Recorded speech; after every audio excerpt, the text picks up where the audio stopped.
নরম মাটির মণ্ড আর শিল্পীর হাতের সুনিপুণ ছোঁয়ায় ফুটে ওঠে বাংলার লোক ঐতিহ্যের অন্যতম প্রাচীন ধারা মৃৎ ও প্রতিমা শিল্প। নানা প্রতিকূলতার মাঝেও পূর্বপুরুষের এই ঐতিহ্যকে আজও টিকিয়ে রেখেছেন এ দেশের প্রান্তিক শিল্পীরা। তাদেরই একজন আশুলিয়ার কুণ্ডলিয়া গ্রামের বরেণ্য প্রতিমা শিল্পী হরিপদ পাল। গেল কয়েক দশকের নিরলস সাধনার স্বীকৃতিস্বরূপ গেল শনিবার ধানমন্ডির বেঙ্গল শিল্পালয়ে তার হাতে তুলে দেয়া হলো ক্রাফটস ভিলেজেস আজীবন সম্মাননা 2023। কৃপা করেন আমি যেন যতক্ষণ আমাকে ঠাকুর রাখে আমি যেন শিল্পকর্মের মাধ্যমে জাগৃত করে ঈশ্বরের অনুভূতি জাগৃত করে দিই, সেইটি আমার প্রার্থনা। জাতীয় কারুশিল্প পরিষদের এই আয়োজনে উপস্থিত ছিলেন ইউনেস্কো জাতীয় কমিশনের ডেপুটি সেক্রেটারি জেনারেল সাবতিনা মনির চিঠি, বেঙ্গল ফাউন্ডেশনের মহাপরিচালক লুভা নাহিদ চৌধুরী, জগন্নাথ বিশ্ববিদ্যালয়ের চারুকলা অনুষদের ডিন অধ্যাপক বজলুর রশিদ খান, জাতীয় কারুশিল্প পরিষদের সভাপতি চন্দ্রশেখর সাহার মতো বিশিষ্টজনেরা।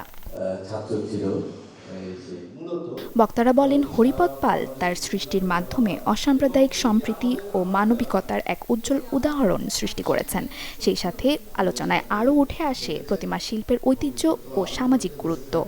এই মাটি প্রাপ্তি সহজে ঘটে না, যেহেতু মৃৎশিল্পী সবচেয়ে নিঃশব্দ, তাদের ভাষা, তাদের মুখে কোনো কথা নেই, তারা যে কাজটা করে সে কাজটা কোনো তাদের মুখ থেকে কোনো কথা নেই।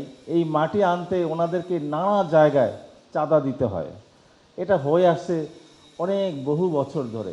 এই যে ডিজাইনের প্রোটেকশন দরকার, এই যে নকল হচ্ছে কিংবা আমরা নকল করছি, কিংবা আমরা যে কাজটা বংশ পরম্পরায় করলাম এটা এখন দেখা যাচ্ছে আরেকজনের অধিকার হয়ে দাঁড়াচ্ছে। এই কাজগুলো থেকে আপনারা বাঁচবেন যখন, কিংবা বলতে পারবেন খুব জোর গলায় যখন আপনারা নিজে শক্তিশালী হবেন।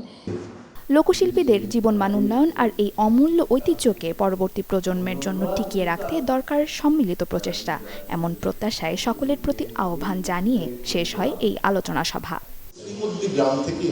নাসিম নাওয়ার, চ্যানেল 24।